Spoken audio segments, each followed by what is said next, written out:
A four-car motorcade with darkened windows and Texas state plates stops on a quiet street in Houston. From the lead car, a teenage boy steps out. He's holding a small velvet cello case like something precious. Two women follow. One carries a folder, the other clutches a worn notebook against her chest. The door to the duplex opens. Christine Okafor's hand flies to her mouth. She sees the motorcade, the security, the boy who looks at her with something like hope. None of this makes sense. Are you Christine Okafor? The nurse who worked NICU? I haven't heard those initials in 14 years. What is this? She can't speak. Her brain is trying to catch up to what her eyes are seeing. To understand why a 14-year-old cellist showed up with a state motorcade, we have to go back. The answer started in a different world. Texas Children's Hospital, October 2012. Texas Children's Hospital NICU, October 2012. The room hums with machines and the smell of antiseptic. In a corner incubator, a life hangs by a whisper. Baby D was born at 24 weeks, 1 pound, 4 ounces. His lungs the texture of wet tissue paper. Christine, I need you on his case full-time, nights. His mother is 16, court-ordered into rehab. He has no one. I'll start kangaroo care tonight. He'll have a heartbeat against his chest every single shift. That night, Christine unbuttoned her scrub top and placed the tiny boy against her bare chest. He was so light she could barely feel him. His mother should be here, but someone has to hold him until she can. She whispered to him in the dark. Stories about rain, about the color blue, about all the things he'd see if he just kept breathing. He made it through the night? He made it. I am not leaving him, Dr. Shah. Not for one night. That was night 1, the first of 100. Christine didn't know it yet, but she had just become the reason a child would survive. Night after night, Christine held him against her chest, singing low so the monitors wouldn't drown her out. Is he okay? Please, just tell me he's still breathing. He's fighting, every day a little stronger. He knows someone is waiting for him. I am starting a log for the kangaroo sessions. When his mother comes, she can sign. She'll see every night someone was here. Christine wrote her initials. Colorado, next to the date and his weight. Night 1. She'd write them 96 more times. During Latricia's first visit, she pressed her palm to the incubator, then signed her name beneath Christine's initials. L. Reeves. The log thickened. Night after night, the same initials. The only proof that in the dark, someone had held a child who belonged to another woman. You are going to make it, little one. I can feel it. That's your handwriting on 97 of these pages. You've been his constant. One day his mother will read this. She'll know how hard he fought.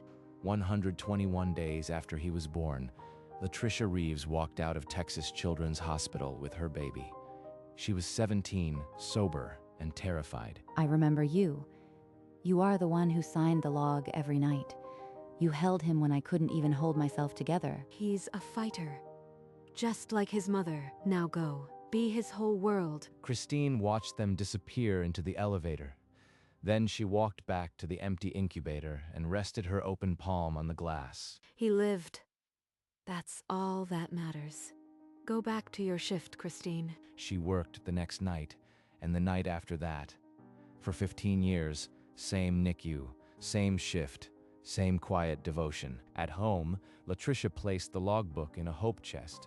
Next to a small silver chip from her recovery, she'd make sure her son knew who held him first. The years passed. The log gathered dust. Christine never saw baby D again. She never learned his real name. 14 years later, in 2026, Christine Okafor was still at Texas Children's, working 2 nights a week, still living in the same modest duplex. She had no idea she was about to be found. And then, on a Tuesday morning, a knock came at her door. The silence was about to shatter. 14 years after that NICU discharge, Daniel Reeves was the youngest published cellist the Houston Symphony Youth Orchestra had ever seated. When you were 5, you dragged a plastic toy cello around the house. Now you are making grown musicians listen. But Daniel's real turning point came at age 11, when his mother handed him something heavier than a cello. This book held your life before you could hold yourself. The initials CO belong to the woman who held you every night when I was in rehab. Co, she didn't even know my name. She did this for a baby she'd never see again. Mom, I am going to find her.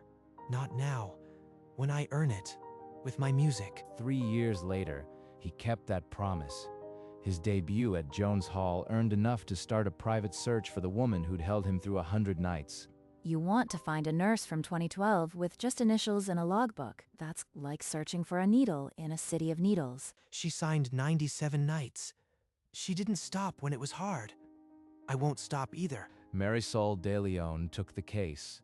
For 6 months, she combed hospital archives that were incomplete, personnel files that led nowhere, and then one lead came, a few miles from where the search team was closing in.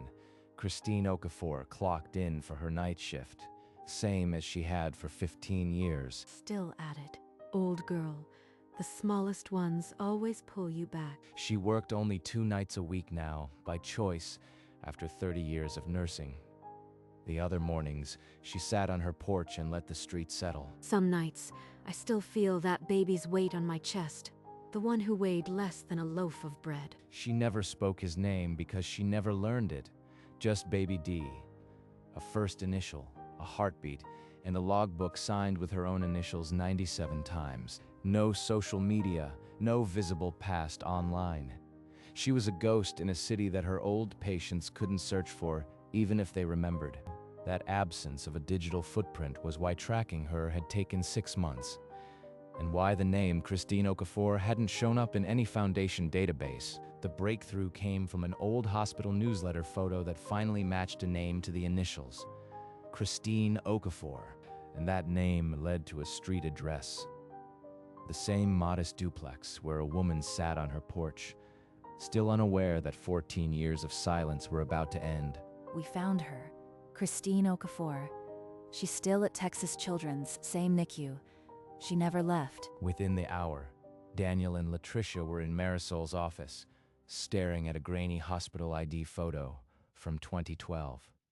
A younger Christine Okafor stared back. That's her. I remember those hands. She used to hum to him through the incubator. She held him when I thought he'd die. She doesn't look like a hero. She looks like someone who just did her job. That's what makes her one. It took 6 months to clear up the initials. The hospital had her as C. Okafor, not Christine. The newsletter photo matched the log. She still lives at the same address. The address was 7 miles from the hospital. 14 years and 7 miles had kept them apart, until now. I am not calling. I am not sending a letter. I want her to see me. I want to play for her. On her own porch. She might not recognize you, Daniel. Are you ready for that? It's been 14 years. She'll know the music. And if she doesn't remember me, she'll remember the baby who made it because she didn't give up. And so, the decision was made. Not a call, but a return. None of them knew yet that a state motorcade would carry that music to her doorstep. 2 weeks after the name was confirmed, Daniel made a call to an office in the Texas Capitol. The lieutenant governor was on the Foundation's board. Sir, I am asking for a motorcade. Not for me, for a nurse who held a premature baby for 100 nights. She deserves to be seen. The 100 Nights Award, I want it engraved on black walnut. For every night you held him, we hold you now. They agreed. I carried this book out of the hospital 14 years ago.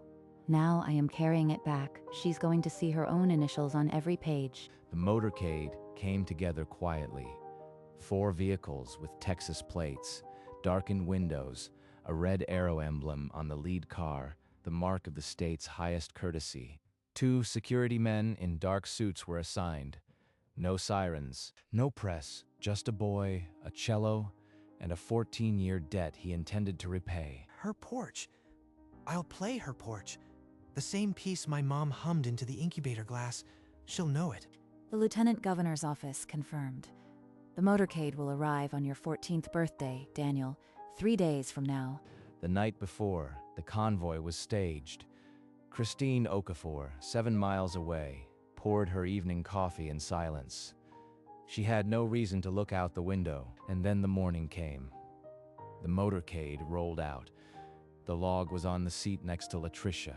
The cello case rested on Daniel's lap. Christine Okafor sat in her living room, coffee in hand, unaware that 14 years of silence had just pulled off the highway. 7 miles away, the motorcade crossed the 610 loop. 4 black cars moving in perfect silence through the Houston morning. My palms are sweating.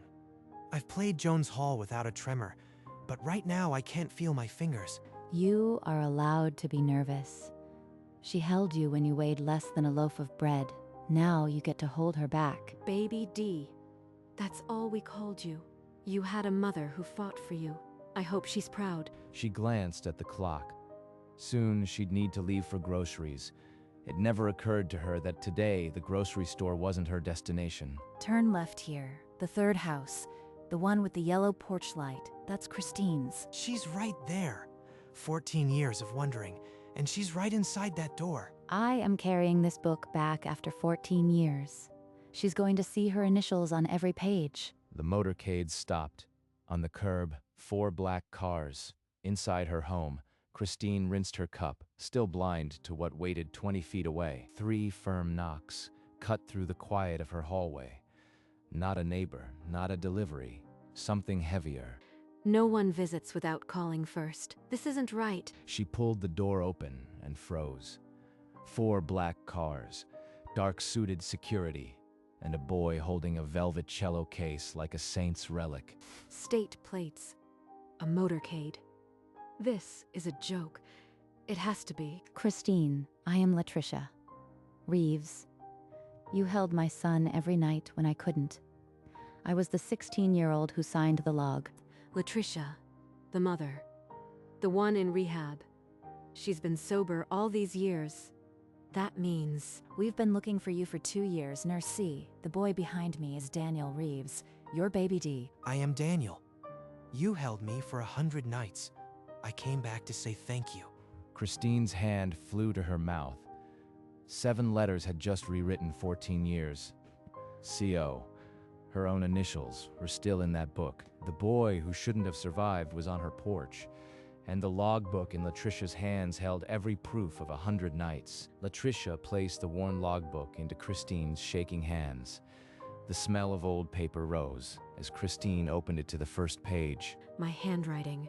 Night 1, the 12th of June. Weight, 1 pound 4 ounces. Every night, my initials. I signed next to your name every visit. I was a scared kid. You were his anchor. When I was 11, I read the whole thing in one night. I told my mom I'd find you with my music. Baby D. That's you. The cello. The boy who shouldn't have survived. My baby. She lifted her hand from the doorframe and touched his face, just as she'd once cradled his entire body in one palm. Miss Christine, I owe you everything. May I play something for you? Right here on your porch. Play. Yes, please play. He knelt on the porch boards and opened the velvet case. The cello gleamed in the morning sun. The motorcade fell silent. He's going to play. After 14 years, music is coming back to this porch. Daniel settled onto the wooden porch chair, the cello between his knees, his feet finding the groove where the paint had worn thin. He plucked the A string once, twice, and the sound sliced through the morning silence, like a tuning fork for the soul. His hands were the size of my thumb once. Now they're holding a whole orchestra on 4 strings. This one's for you, baby. The same one you hummed into the incubator glass. Marisol stepped back to the porch rail, the award plaque still hidden under her folder, her knuckles white around the edges. Daniel settled the bow on the C string, his eyes lifting to Christine's face. He didn't need to look at the music. I can't breathe. Every goodbye I've ever said is sitting on my porch, waiting to become a song. The bow rose. The motorcade security stood motionless. Even the trees seemed to lean in. This is for the woman who held me when the world said I wouldn't make it. Then the bow touched the string, and 14 years of silence melted into the first note. The low C string rumbled out, and Christine's hand flew to her mouth. It was the melody, the one Latricia used to hum with her lips pressed to the incubator glass. That's it. That's the song she hummed every night. He's playing it back to me. That's the one, baby. You know it? Each phrase unspooled 14 years. Every note a night she'd held him against her heartbeat when the monitors said he might not last the shift. He's playing my 100 nights back to me. Every single one. The motorcade, the security, the street, all of it disappeared. There was only the cello and the woman who had once carried this melody through an incubator hum. Daniel's fingers found the final note, soft as a breath, and held it until the sound became silence. I held you. You held me. The bow lifted. The music ended, but a fifth string had just been strung between them, and it would never break. Christine could not speak. 2 minutes passed.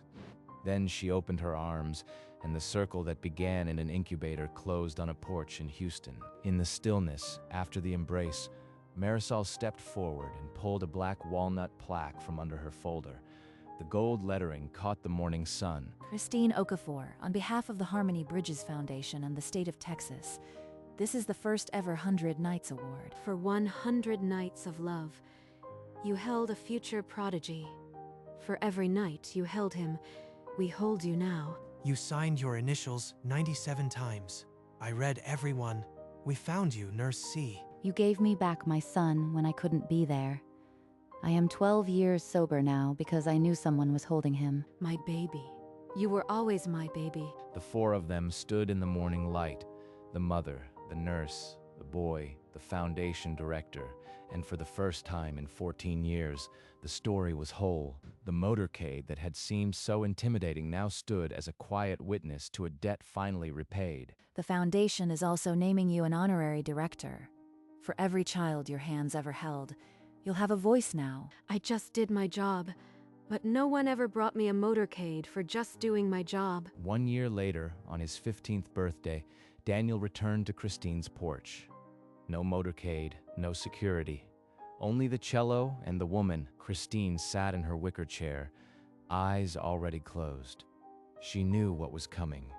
She'd been waiting for it. The bow touched string. Bach's Cello Suite, number 1, rose slow and sure into the Houston afternoon. This music became his heartbeat first. Now it's mine. The suite unwound, each note a thread pulling the year back to the day the motorcade first stopped on her street. When the last note faded, he rested the bow on his knee. Neither spoke. The silence held everything. Happy birthday to me. Same porch next year? I'll be here.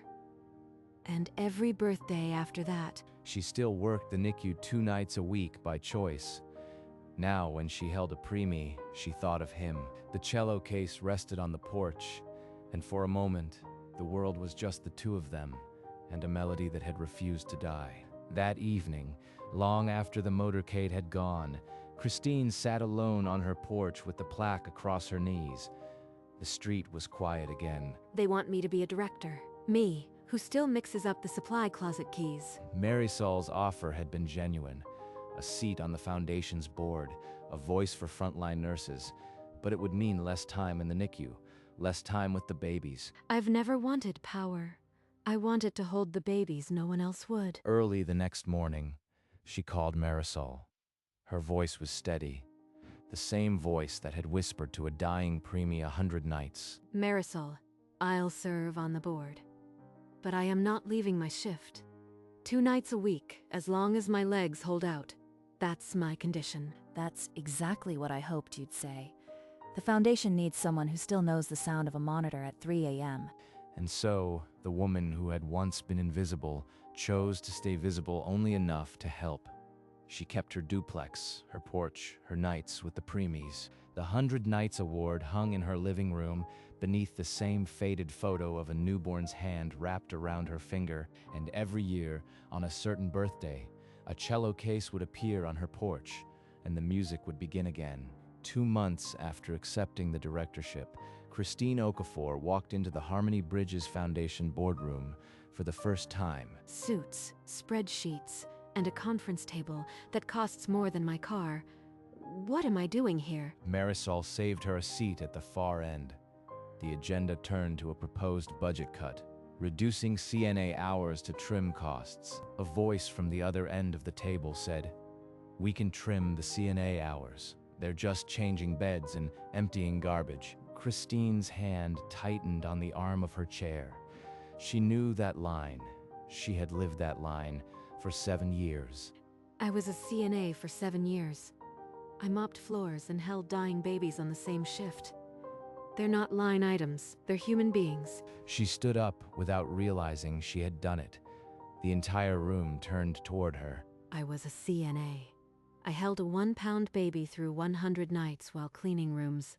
CNAs are not line items. They are the last face a patient sees. Don't cut them. Marisol looked at the board chair and said, "That's why she's here." The room was silent for a long moment. The budget cut failed unanimously. Christine sat back down, her heart pounding. She had become a voice. Word of Christine Okafor's boardroom stand reached the hospital within a week. CNAs in 3 different wards left thank you notes in her locker. That same week, a young CNA named Maria stopped her in the hall. Christine had trained her 3 years ago. I just said what needed saying.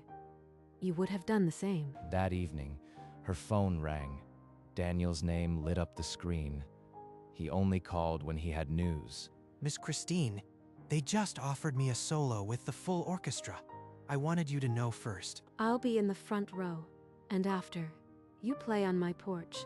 Same as every year. 3 nights later, she clocked in for her regular shift. The NICU was quiet, the preemies stable. She sat with the smallest one, a 25-weeker named Aiden.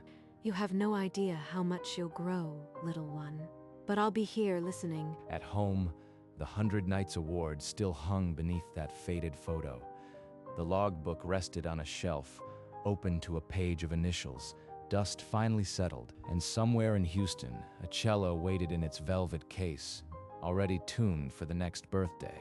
The melody never really ended. 5 years after the motorcade, Christine Okafor's hair was fully silver, but her porch chair still faced the street, waiting. Daniel Reeves was 19 now, accepted to a conservatory in New York. This birthday would be the last one on her porch for a while. Miss Christine, I almost didn't recognize you without a baby in your arms. I'll have one in my arms in about an hour. Now, play before I cry and ruin the moment. The box suite rose from the strings, as it had for 6 birthdays. Every note still carried the weight of those 100 nights. When the last note faded, he set the bow down. Christine's eyes were wet, but her smile held steady. Before you go, I have something. I kept it for 20 years. Inside the box was the tiny knit cap he had worn in the incubator, the one she'd saved when his mother took him home. I wore this. This was on my head when she first held me. They embraced on the porch, the cello case resting beside them. The melody would wait for his return. The porch would never be empty. 3 years later, the porch boards had weathered a little more. The wicker chair creaked when Christine sat, but it held. Daniel Reeves walked up the porch steps with no motorcade, just the case, and a new confidence in his stride. He was 22, just back from a European tour. I played Bach in Vienna last month, but it still doesn't sound right unless I am on this porch. That's because this porch was your first concert hall. Now play. I've been waiting all year for this. The bow touched the string, and the suite rose again. This time, a neighbor's light blinked on across the street. The music had become part of the street's rhythm. When the music ended, Christine didn't clap. She reached into her pocket and handed him the logbook, preserved in a clear archival sleeve. I want you to have it. You've earned it. Keep it until you have a child of your own. Then you'll understand what 100 nights really means. Daniel took the log, his first time holding it since that night at 11. He traced his mother's signature, then the initials CO, and pressed the book to his forehead. On the shelf in Christine's living room, the 100 Nights Award now had company. A letter from the governor, a photo of smiling CNAs, and a small stone from a hospital garden built with her advocacy. And the porch, just as it had for decades, faced the street, waiting for the next boy, the next baby. the next song that would always find its way back. Christine Okafor worked her last NICU shift at 71. She walked out of Texas Children's with no fanfare, just a small box of keepsakes. She still lived in the same duplex. The porch chair still faced the street. The cello case still leaned against the wall, waiting. The 100 Nights Award had a new neighbor on the wall, a framed photo of her and Daniel at his solo debut. Never wanted a motorcade. Never wanted an award. I just wanted to hold them. Every birthday, the cello returned. The music never changed. The woman on the porch just gained a little more silver. One evening, she sat with the logbook open in her lap, tracing the initials she had written 97 times. Co-2 letters, 100 nights, an entire lifetime. The street was quiet. A neighbor's porch light blinked on. Her yellow porch light burned steady, and somewhere, a young cellist packed his case for a flight to Houston. The melody was already waiting. The 100 nights had never really ended. They had just kept becoming music. The seasons passed. The wicker chair faded, but the porch held. The same yellow light still burned every evening. The 100 Nights Award still hung on the wall, next to a small photograph of a premature baby's hand wrapped around a nurse's finger. And on a certain birthday, a cello case appeared on the porch once more. A man in his 30s knelt and opened it. Happy birthday, Miss Christine. Same porch, same Bach, same Bach. The bow touched the string. The prelude rose, note by note, filling the same air that had once carried a baby's first breath. When the music stopped, the silence was not empty. It was full of 100 nights and 1,000 more yet to come. He packed the cello and walked down the steps, but the case would be back. It always came back. Inside the house, the logbook rested on the shelf. Every night, every page, every initial, still holding their story. The street had watched it all. The motorcade, the cello, the years. Now it waited, patient as a nurse, for the next knock at the door, because the 100 nights were never just one woman and one boy. They were every child who needed a heartbeat and every nurse who said, "I won't leave."